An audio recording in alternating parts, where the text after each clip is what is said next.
পৃথিবীর প্রত্যেকটা মানুষ চায় যৌবন ধরে রাখতে, সবাই যুবক থাকতে চায়, কখনো বুড়ো হতে চায় না। কিন্তু বলেন তো, বয়স যত যাইতে থাকে আস্তে আস্তে শরীরের মধ্যে বার্ধক্য আসেনি? আসে।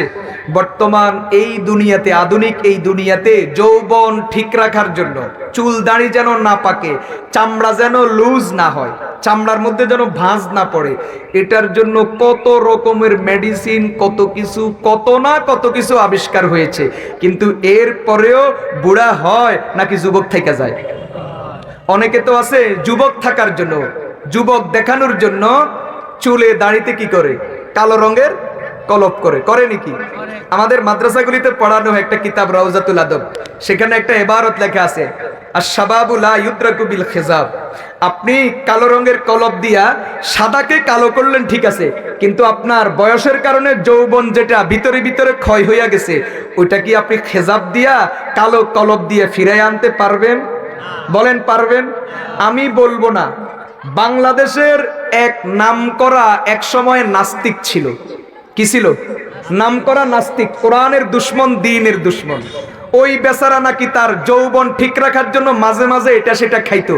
তো তার মরণ কেন হয়েছে? পত্রিকায় আমরা পাইছি এইভাবে যে তার মরণটাও এই কারণে হয়েছে। 65-র উপরে বয়স। এখন আপনি যৌবনের পাওয়ার ধরে রাখার এই ঔষধ খাইয়া আপনার শরীর তো কন্ট্রোল করতে হবে, শরীর তো এটা হজম করার ক্ষমতা থাকতে হবে। শরীরে তো ক্ষমতা নাই, কিন্তু বেচারা তো এটা ছাড়া চলবে না, খাইতেই হবে। তো বাস খাইছে, সহ্য করতে পারে নাই, ওইটার কারণেই মারা গেছে। আমি নাম বললাম না, আপনারা যারা পত্রিকা পড়েছেন তখনকার, হয়তোবা আপনাদের মনে মনে এখন নামটা ভাসতেছে। তো বলেন, যৌবন কেউ হারাইতে চায় না, সবাই যৌবন ধরে রাখতে চায়। কিন্তু বলেন, যৌবন কি থাকে না আস্তে আস্তে মানুষ বুড়ো হয়ে যায়? তাহলে বোঝা গেল দুনিয়াতে মানুষের এই আশাটাও কি হলো না, পূরণ হলো না। আজকে দেখেন আমাদের বাংলাদেশ সহ গোটা পৃথিবীতে কসমেটিকের প্রতিযোগিতা, এক মহা প্রতিযোগিতা চলে কসমেটিকের। শীতকালের জন্য আলাদা, গরমকালের জন্য আলাদা, পুরুষের জন্য আলাদা, নারীদের জন্য আলাদা, গোসলের আগে আলাদা, গোসলের পরে আলাদা, চোখের জন্য আলাদা, ঠোঁটের জন্য আলাদা, চোখের ভ্রুর জন্য আলাদা, গালের জন্য আলাদা, হাতের জন্য আলাদা, পায়ের জন্য আলাদা, মাথার জন্য আলাদা, কত হাজার রকমের কসমেটিকের প্রতিযোগিতা। এত কিছুর পরেও ভিতরে ভিতরে ঠিক মতো মানুষ বুড়া আর বুড়ি তো হইতেছে। কি বলেন?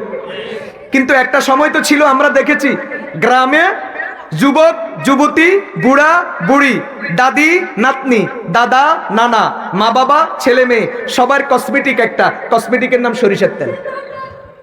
কেউ ভাই ভুলে গেছেন? যেই সরিষার তেল দিয়ে তরকারি রান্তো, ওইটা আবার একটু হাতে পায়েও মাখতো। তো যখন কসমেটিক এটা ছিল, তখন কিন্তু আমাদের গ্রামে তেমন সংসার ভাঙ্গাভাঙ্গি ছিল না, ভেজাল ছিল না। আর এখন এত কসমেটিকের প্রতিযোগিতা, জামা কাপড়ের প্রতিযোগিতা, খাবার দাবারের প্রতিযোগিতা, প্রত্যেক ঘরে ঘরে ফ্রিজের প্রতিযোগিতা, গ্যাসের সিলিন্ডারের প্রতিযোগিতা, এবং প্রত্যেকের ঘরে ঘরে attached bathroom, high commode, Bangla commode সহ টাইলস করা, এত কিছুর প্রতিযোগিতা, হাত খরচের প্রতিযোগিতা। সব কিছুর পরেও সংসার টিকে না, শুধু গজবের আগুন জ্বলতেছে। কি কথা কি আপনাদের বুঝে আসতেছে? আল্লাহ বুঝার তৌফিক দান করুন। তাহলে এখান থেকে বোঝা গেল, সংসার বিল্ডিং এর নাম নয়, সংসার জামা কাপড়ের নাম নয়, সংসার কসমেটিকের নাম নয়, সংসার দামি দামি জামা কাপড় আর গহনা পরার নাম নয়। আরে সংসার তো আল্লাহর এক রহমতের নাম, রহমতের কাজ করলে তো রহমত আসবে, ঠিক না বেঠিক? যাই হোক, তো বলতেছিলাম মানুষ যৌবন ধরে রাখতে চায়, এটাও পূরণ হয় না। সংক্ষেপ 2 মিনিটে শেষ করি। 3 নাম্বার, মানুষ কখনো অসুস্থ হতে চায় না, সব সময় সুস্থ থাকতে চায়, কিন্তু মাঝে মাঝে অসুস্থ হয়নি।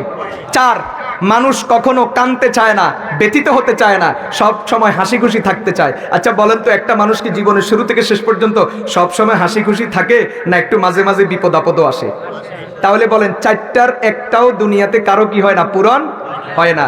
এই জন্য আল্লাহ রব্বুল আলামিনের নবী আমাদেরকে জানাইয়া দিছেন, দুনিয়ার থেকে আখিরাতে চলে আসো, ঈমান আমল নিয়ে আসো, যখন জান্নাতে যাইবা আল্লাহ পাক রব্বুল আলামিন তোমার 4টা আশা পূরণ করে দিবেন। এই জন্য হাদিস শরীফে পাওয়া যায়, ওয়া ইউনাদি মুনাদিন, আল্লাহর পক্ষ থেকে একজন ঘোষণাকারী ঘোষণা করবে, ইন্নালাকুম আন তাহিয়াউ ফালা তামুতু আবাদা, ও জান্নাতীরা, এখন থেকে তোমাদের আর মরণ হবে না, অনন্ত অসীমকাল জীবন লাভ করবা। ওয়া ইন্নালাকুম আন তাশিব্বু ফালা তাহরামু আবাদা, এখন থেকে আজীবন যুবক থাকবা, কখনো বুড়ো হইবা না। ওয়া ইন্নালাকুম আন তাসিহু ফালা তাসকামু আবাদা, এখন থেকে সারা জীবন সুস্থ থাকবা, কখনো জ্বর সর্দি কাশিও হবে না।